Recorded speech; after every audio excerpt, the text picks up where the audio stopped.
Howdy y'all, Fuzzy Biker here in the Fuzzy Biker garage. Right there is my Royal Enfield 350 Classic right there. I just took that little hot rod on a 2-day, I think it was 690-mile ride. Had loads of fun. First day we did about 315 miles all the way over across the state of Iowa. I live on the west side of Iowa, all the way to the east side of Iowa. I took a circuitous route, a little longer than normal, and went to Maquoketa Caves State Park on that little hot rod, and then I tooled around over yonder and camped overnight. This is my whole camping setup right here. I've got all kinds of good stuff in there. We'll talk about that in a minute. So I'm going to tell you about the motorcycle. I'm going to tell you about the accessories I've added to the motorcycle for the ride, something I'd like to add to the bike yet, the gear I wore, the camping gear I have. Then I'm going to tell you about the trip and stuff like that. So the motorcycle itself is a Royal Enfield Classic 350. That's a 349cc single cylinder, air-cooled, single overhead cam, 2-valve engine, puts out about 20 horsepower, 20 foot-pounds of torque. That's about 27 newton meters over here to the dark side. And it has a 5-speed transmission, a wonderful 5-speed transmission. One of the things I'm thinking about adding now is a heel shifter. Riding a long day like that, I think a heel shifter would have been a good add for this bike. But we'll keep on going here. It has a about 3.4 gallon fuel tank that is about 13 or 13 and a half liters, somewhere in there. And I had the tank so low on one of the between fuel stops that the bike started cutting out. So I found the limit, and when I put gas in it, it was 3.15 gallons. So it was cutting out when I was going up a hill. So I found the limits. So fill up at my new rule is fill up at 3 gallons or so. Anyway, the weight of the motorcycle is 430 pounds. That's about 185, 190 kilos, something like that, 195, let's say. And that's kind of an interesting thing, because this bike and this bike, this is my Royal Enfield Himalayan, this one is supposed to be 440 pounds. This one feels much heavier. That bike feels 100 pounds heavier than this one does. And I think the big difference is the very low center of gravity of this bike versus the much taller center of gravity on that bike. Wheelbase on this hot rod is, let me think about this, 54.7 inches or 1,389 millimeters. I hope I got that right. And it's a nice wheelbase. It's a relatively nimble motorcycle, but yet it's stable enough to be on the highway. Front brake is a 300 millimeter disc with a dual piston vibra caliper. It is ABS. Has a 19-inch front tire, by the way. Absolutely gorgeous setup here. 41 millimeter forks. They're covered, as you can see. Good because it keeps the bugs off. The travel is about, I think it's 5.1 inches, which is about 130 millimeters. On the back, it's got dual shocks, and I've got the stock shocks on there. It's about 89 millimeters of travel, or about 3.5 inches. It's got a single disc brake on the back with a single piston caliper. I'll try to show that to you. And I think the disc is a 270 millimeter. The bike has mags, so it's got tubeless tires. That's also another add that's very nice. I've got the touring seat added here. Now, I don't know if that adds any height, but in stock form, seat height on this bike is 31.7 inches, about 805 millimeters. It's a great little bike. It's a great little bike. Now, back to that seat height, it does not feel that tall. This actually has a taller seat height in stock form than that has in stock form. That has a 31.5 inch seat height. That's about 800 millimeters in stock form. That's got a tall seat on it. And this has a 31.7. But yet, when you sit on both these motorcycles, you would think that was several inches taller, at least 2 inches taller. And the reason is this bike is so narrow, and the center of gravity, again, is so low. It's just a great bike. Things I've added to this motorcycle that have really helped, I think, on this trip in particular. For peace of mind, I've got Fobo tire sensors on here for my tire pressure. I've got them front and back. That system, you do have to use your phone to check it. I would like to have a dash mount system. However, I did not want to put something up here. You know, maybe I'll do it yet, though. If I do a lot more long rides on this, I might do that yet. I did add a CAD delete pipe. You can't see it. It's behind this guard. And that gave me a significant enough amount of power going up hills and into the wind and even down the road that I think it's well worth the ad. That's one of the ads that I think you just automatically should do. Put racks on the back for these bags. I've got these military style bags. I call this my grocery getter because these bags are so, you can get so much in there. Plus when you open them up, they kind of, there's an insert that you can pull out and you can increase the size of the bag. Also put this little pouch on there. I keep my, I've got like aspirins and sinus medicine, and I've got a little foot that I use with my side stand if I'm on soft dirt. I do not have a rack on the back of this because I didn't want to ruin the look. I like the look of the bike. But I do have this net, and that goes a long way. I would like to have the touring mirrors, the Royal Enfield touring mirrors. I do have this little eyebrow right here. That's kind of cool, isn't it? Also, I like this feature of the bike. Little tiger eyes. Isn't that neat? Pilot lights, whatever you want to call them. Oh, and while we're here, let's take a look at this. So this is the dash. Very simplistic. Literally nothing to it. It's just a speedometer, basically. You turn that on, you've got a battery light, which is always nice to have in case your alternator poops out. Over here, you've got this little tiny LCD, fuel gauge on the top, odometer right there. Now this has been replaced. I actually have about 2,100 and some more miles on this than that shows. I'm at about 8,500 miles, 85 to 8,600 miles on this bike total right now. With this button over here, you can change from odometer to trip 1 to trip 2, and then back to odometer.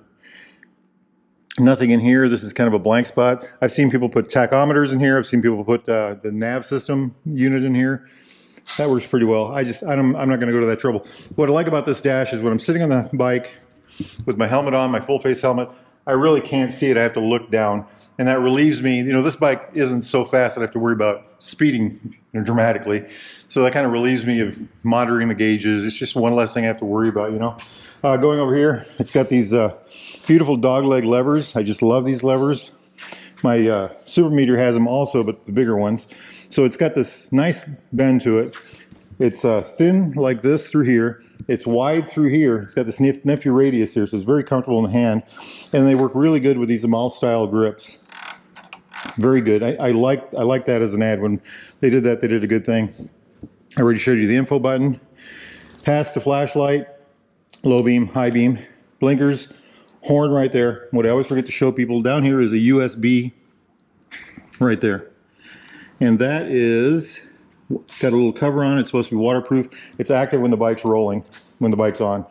Over here is the kill switch, the run switch, the start switch, and then the hazard light switch. Fuel, and again, another one of those levers, then the mirrors. Nice setup. I really like the way this is over here. This is a GPS speedometer that I used. It's a great little bike. Almost forgot to mention. See those foot pegs? Those are Royal Enfield extra wide foot pegs, and I love those because I got them because they give me a lot more places to put my feet when I'm rolling down the road. So when I was on this bike, let's talk about comfort on the ride. 300 miles out. Yesterday I did 370 miles, something like that. I did that between 11 o'clock and 6 p.m. And I was very comfortable. I was not as comfortable on this bike as I would have been on, let's say, a Meteor 350. I think that's a little bit more comfortable. It's got, you know, forward controls and maybe a softer seat, even though this is a touring seat, and the bars reach back to you a little more. But I was very comfortable on this bike. I was very happy. Something interesting about the comfort of this is I hung onto these little handlebars here, you know, with gloved hands, but for hours on end, you know, what 7 hours yesterday total, plus whatever I did before that. And, you know, it's a single cylinder engine. You know, we talk about vibration with single cylinders. This has a counter vibration shaft or whatever that magic stuff is they put in there. The bike was smooth. You know, I got home and my hands didn't feel numb. My hands didn't, at no time did I think, wow, this thing vibrates a lot. So Royal Enfield has got good control of the vibration in the bars, in the seat, and in the foot pegs. I was comfortable in the bike. It really did well. It did the highway well. It's got a long enough wheelbase that it does that, you know, good. I can't say enough good about that. It just did it right. It did it right. As far as handling goes, I call this my grocery getter. I usually park it right there. So whenever I need to go to the store or just want to run around town or want to go for a pointless ride, I roll that baby out. That's one of my favorite do-nothing bikes or nonsense bikes or whatever you want to call it. And then, you know, I've been threatening to take it on a long camping trip for quite a while. Did it yesterday and the day before and just had a ball with it. You know, it worked perfectly. It just worked perfectly. I think this is a grand motorcycle. I think you could, I really believe you could tour on these. I think you could tour on these. You just would have to stay off the interstate. Having said that, I was on interstate yesterday. I did do Highway 30 as a 4-lane and through Cedar Rapids and you know, east of there too, and it did fine. It just, you know, 65 on the interstate was fine. I did well. The back tire is wearing out. That back tire has 8,400 miles on it, and it's about shot. Pretty dirty bike, isn't it? Camping. So I've got, in this bag, I've got all my gear for camping. I've got a tent in here. Klaus Nature, I think it's called, a 2-man tent, worked very well. I've got a Sleep and Go air mattress. I'll tell you about that in a second. And I've got a sleeping bag in here. I also have an air pump to pump up the sleeping bag. And then in here I've got my folding chair. Back to that mat. The mat was thin. It's 2 inches thick. It was narrow. I thought it wouldn't be. I thought the problem I would have with it was, well, besides being thin, was that it wouldn't be wide enough to lay on all night. And actually, it was wide enough. Even though it's a very narrow mat, it was wide enough. However, it was thin, and I found myself rolling quite a bit. One night does not make a total judgment on it. I think I would like a thicker one. I think if I were to sleep on it again, I would have, you know, I've learned some tricks now to cope with it, and it would work okay. But, you know, spend a little more money maybe and get a different one. I've got plenty of room to keep it in there. The sleeping bag itself was a Mallow-Me, and I love that sleeping bag. One of the things that bag has, it's very light and thin, and which is good for summer camping. But one of the things that thing has is a little guard over the zipper, so when you pull it up, it doesn't catch in the cloth as easy. It alleviates that problem. And then I already talked about the tent. My chair is one of those folding chairs. I don't remember what it's called, but it works pretty darn good. Little tiny box, you know. In here I've got food and just all kinds of little doodads, bug spray and things like that. I had to pick up some bug spray because I didn't have it with me. Snacks, drink, things like that. In this pouch I think I have the chair, some gloves, stuff like that.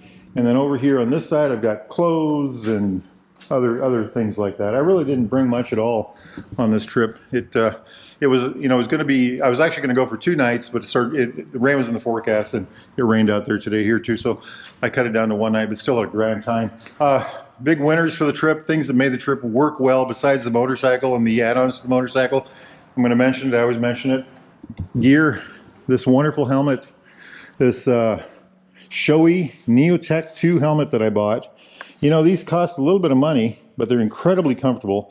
I had this helmet on from, well, 11 o'clock yesterday to 6 p.m. and I never once thought this thing is, you know, hurting my head, or gosh, I can't wait to get it off, or it just works splendidly. It's got the modular style so I can pop it up. It's got a sunshade built in. It's, you know, it's a wonderful helmet. Spend money on a good helmet. It's worth it. It'll make your ride so much better. I had 3 pairs of gloves with me. A winter pair of gloves that I did not use, or gauntlet style. My mid-season gloves, which are Royal Enfield Alpine Star. I think they're called V2. They've got a special liner in them. They work very well in the kind of weather I was in. And then I had a pair of ventilated gloves. I think the ones I had with me were my Noru gloves, because I cannot find my ventilated Royal Enfield Alpine Star gloves. I missed those gloves because they were a very nice glove. Other things to talk about was a jacket, which I don't see here anywhere. I have a Royal Enfield Nervik jacket, and that thing is, and I bought it for protection, but it is a weather system.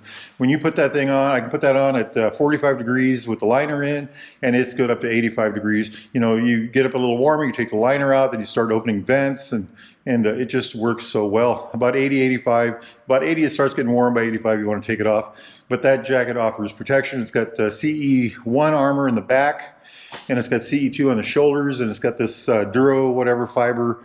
The whole jacket is CE rated, not parts of it, but the whole jacket is CE rated, so it works excellent. Just an excellent piece of gear, and because of its versatility in a wide temperature range, it makes for a good jacket. Going down the road, I can open up the vents if I start getting warm and things like that. It just works really well. One thing I might like to add to this motorcycle now, especially after going on a 700-mile ride almost, is a little windshield. You know, I've been resisting that because I like the wind in the face feeling. But I did feel a lot of pressure on my chest. I could feel it going down the road. I had to think about it, but I could feel it. And I think, well, if you look at the front of my Nervik jacket, it's all bugs right now. Good thing I had the jacket on, right? But I think that would give me a little bit of protection. Every time a big truck went by, you know, sometimes you get that thing like that. That windshield would alleviate that amount of stress on the body. It would keep debris off of you, you know, things like that. So I think that might be a good ad. I'm going to check into that, I think, also, and see what I can learn. So about the trip, I cruised across Iowa. I'm in western Iowa, like I said. I cruised over to where my grandson lives. That's about halfway across the state. Hang out with him for a couple hours. Loads of fun, loads of fun. And then from there, I ran up to kept going east, over to Maquoketa Cave State Park, got there, drove through the park. There's only something like 29 spots there, and all of them are reservable. Got there, and about a third of them were empty, so I got online and checked, and of course they were all taken, so I couldn't use any of them. Googled campgrounds. The area is rich in campgrounds. There's loads of campgrounds around there. Called one number, nobody answered. Got on my bike, drove down the road, found the number that I called, found that campsite. So I drove in there. It was very clean, very nice. Loads of spots, $10 a night. Paid my fee. It was a very nice place to stay. Very well, mowed, cleaned. Everything was working. Bathrooms were clean. So I had a good trip there. Set the tent up. The gear worked fine. The next day I got up early, had a breakfast that couldn't be beat. Walked around the campground. There was a big cave down at the bottom, and what I learned was my flashlight that works great in the tent does not work very well in a cave. It's too narrow. It's too wide of a beam. The campground I walked around is along the Maquoketa River. Very beautiful campground. Hopped on the old motorcycle, went over to Maquoketa Caves, walked, got lost. How I got lost, you'd think I'd know. I was an Army Scout. You'd think I'd know how to read a map, right? Well, apparently not. So got lost, ended up walking miles and miles, which is pretty a big feat for a portly guy like me. And anyway, I ended up finding the caves I wanted to see. Very beautiful, these massive, just Maquoketa Caves, worth the trip. Go do it. Wahoo, right? On the way home, hopped on the bike, had a lunch, hopped on the bike, went quite a route. I took the ride home was 275 miles. I think I did it in 375 miles. So I was able to add a little bit of a ride to it.